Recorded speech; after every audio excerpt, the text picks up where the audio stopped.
To espresso. उम्मीद करते हैं आपने हमारा सेगमेंट फ्लैग्स एंजॉय किया होगा और प्रोग्राम में आपको बात हम बताने वाले हैं जो वो एंटरप्रेन्योरशिप के हवाले से बताने वाले हैं। आपने कोई भी काम करना हो, लोग आप आइडिया सोचते हैं लेकिन उस पर लोग आप पे जो कहेंगे आपको स्पॉन्सर करने को तैयार नहीं होते, रिस्क नहीं लेना चाहते, तो कारोबार शुरू करने से पहले, किसी भी तरह का वेंचर शुरू करने से पहले आपको किन बातों का ख्याल रखना चाहिए, कितने मौके फराहम करना हमारे आज के दौर में जरूरी है, इस पर हम बात करेंगे। हमारे साथ मौजूद है मीना तारिक जो कि वेंचर कैपिटल की पार्टनर है और जो खवातीन खुद अपना कुछ काम स्टार्ट करना चाहती हैं, कोई स्टार्टअप लेना चाहती हैं, उनकी जो फाइनेंशियल हेल्प के साथ साथ उनको ये गाइड भी करती हैं और उसके साथ साथ उनके लिए डिफरेंट प्रोग्राम्स को भी डिजाइन करती हैं।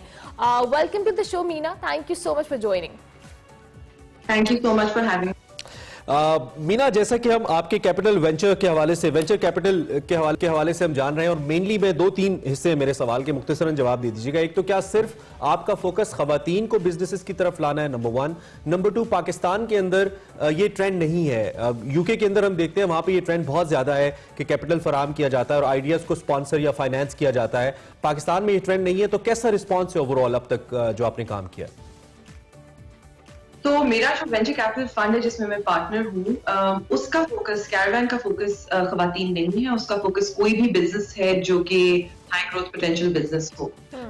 जो काम मैं और ऑर्गेनाइजेशंस के साथ कर रही हूँ वो विमेन एंटरप्रेन्योर्स से रिलेटेड है और विमेन एंटरप्रेन्योर्स को सपोर्ट करने के लिए है। पाकिस्तान का जो इकोसिस्टम है ना वो बहुत तेजी से ग्रो कर रहा है। आज से 10 साल पहले शायद बहुत कम एक्टिविटी थी, बट हर साल हमारी नंबर ऑफ स्टार्टअप्स इंक्रीज कर रही है। हर साल स्टार्टअप्स को जितनी फंडिंग मिल रही है वो बहुत ज्यादा इंक्रीज कर रही है।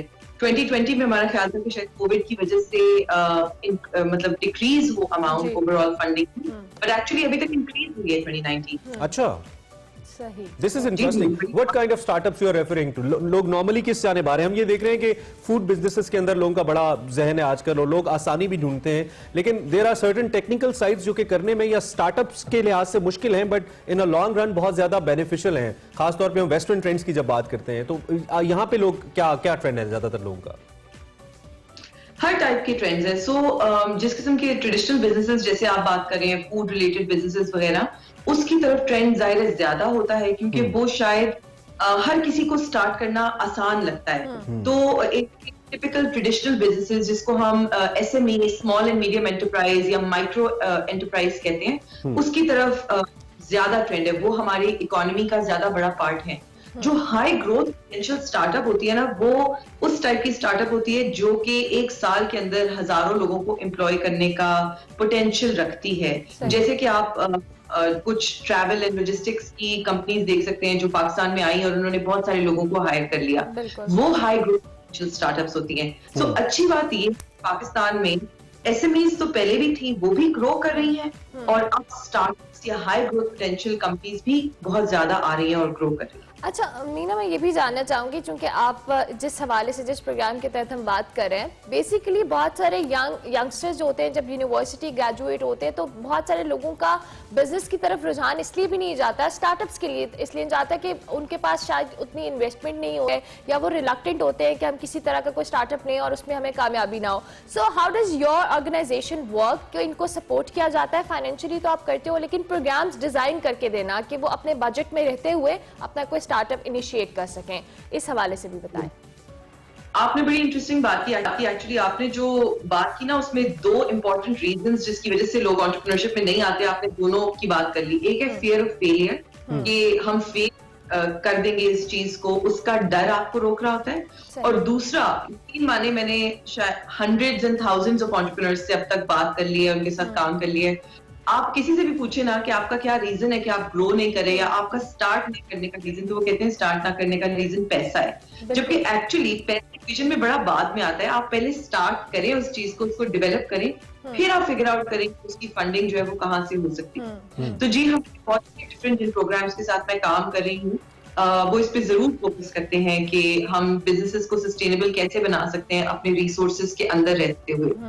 जो वेंचर कैपिटल फंड है उसका तो काम सिर्फ कैपिटल देना है, पर वो भी कैपिटल एक स्टार्टअप को तब देता है जब एक स्टार्टअप उस मकाम तक पहुंच जाती है कि हमें यकीन है कि ये इंसान पैशनेट भी है, जो फाउंडर है ये डेडिकेटेड भी है, इसका पैसा है, इसने बिजनेस ऐसा डेवलप किया जो हमारा पैसा डुबोएगा नहीं। एक तो आइडिया पहले अच्छा है, आपने- उसकी एग्जीक्यूशन प्रॉपर्ली हो सकती है, तभी आप लोग उसको फंड्स प्रोवाइड करते अच्छा, हैं। मैं थोड़ा सा आपसे यूथ की टेंडेंसी के हवाले से भी पूछना चाह रहा हूँ, नंबर 1, और दूसरा ये जो टाइम स्पैन होता है मीना, नॉर्मली बिजनेसेस के अंदर सबसे बड़ा प्रॉब्लम ये होता है कि हम शॉर्ट टाइम के अंदर ज्यादा आउटकम चाहते हैं और जब बिजनेस नहीं देता तो हम बंद कर देते हैं। यूजुअली बिजनेस को ग्रो करने के लिए इट नीड्स ईयर्स समटाइम्स कि वो आपको रिटर्न करना शुरू करे। टाइम स्पैन वाला फैक्टर, इस पे भी जरा बताइएगा हमें, लोगों का क्या इस पे सोचना है?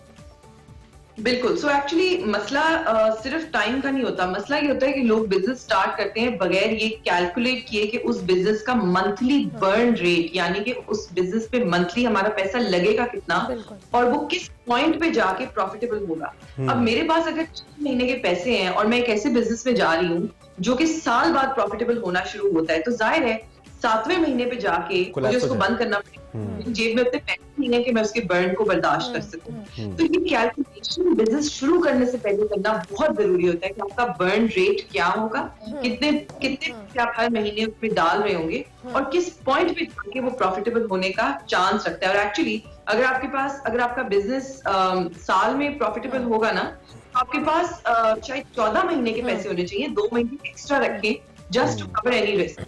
It's so good to see you Meena कि आप जैसी खवातीन इस तरह के वेंचर्स में लोगों को इनकरेज कर रही हैं। स्पेशली हम यूथ की बात करें जो इस तरह के स्टार्टअप्स लेना चाहते हैं, हमारे एक्सप्रेसो के प्लेटफॉर्म से कोई मैसेज आप यंगस्टर को देना चाहिए, क्योंकि कोविड की वजह से जो सिचुएशन है, बहुत सारे लोग अपने बिजनेस को बंद कर रहे हैं, कुछ रिस्क पर हैं, तो एक मैसेज जो उनको मोटिवेट कर सके और किसी तरह की कोई भी हेल्प जो आपके ऑर्गेनाइजेशन को कर सके, प्लीज हमारे प्लेटफॉर्म से मैसेज दीजिएगा। बिल्कुल। Thank you so much, like I said, for inviting me. मेरा मैसेज ऑनेस्टली यही है कि अगर आपके दिमाग में कोई आइडिया है ना, तो आप कल का इंतजार ना करें, परसों का इंतजार ना करें, किसी गैबी इमदाद का इंतजार ना करें। आप उसको आज किसी छोटे से, हम उसको कहते हैं मिनिमम वायबल प्रोडक्ट, आप उसको टेस्ट आउट करने के लिए सिर्फ शुरू करें और फिर देखें कि आपको आगे क्या रिसोर्सेज की जरूरत है। हमारी दुनिया बहुत बड़ी है, हमारा इकोसिस्टम भी अब ग्रो कर रहा है, रिसोर्सेज मौजूद हैं। अगर आप पैशन को लेकर आए तो लोग चेक्स लिखने को तैयार बैठे हैं, अगर आप कोई ऐसी चीज शुरू करें जिसमें वो पैसे डाल सकें। Okay, well this is something really positive. Thank you very much for being with us. Have a nice day ahead. और आपसे बात अच्छा लगा, कोशिश करेंगे इस किस्म की इंटरेक्शंस होती रहे और लोगों तक आप जैसी जो खवातीन हैं और इनफैक्ट जो यंगस्टर्स हैं उनके ख्यालात पहुंचते रहें। सच अ पॉजिटिव वाइब। आगे बढ़ते हैं, ब्रेक लेनी है? बिल्कुल, ब्रेक लेंगे, ब्रेक के बाद हाजिर होंगे। आप देखते रहिए एक्सप्रेस।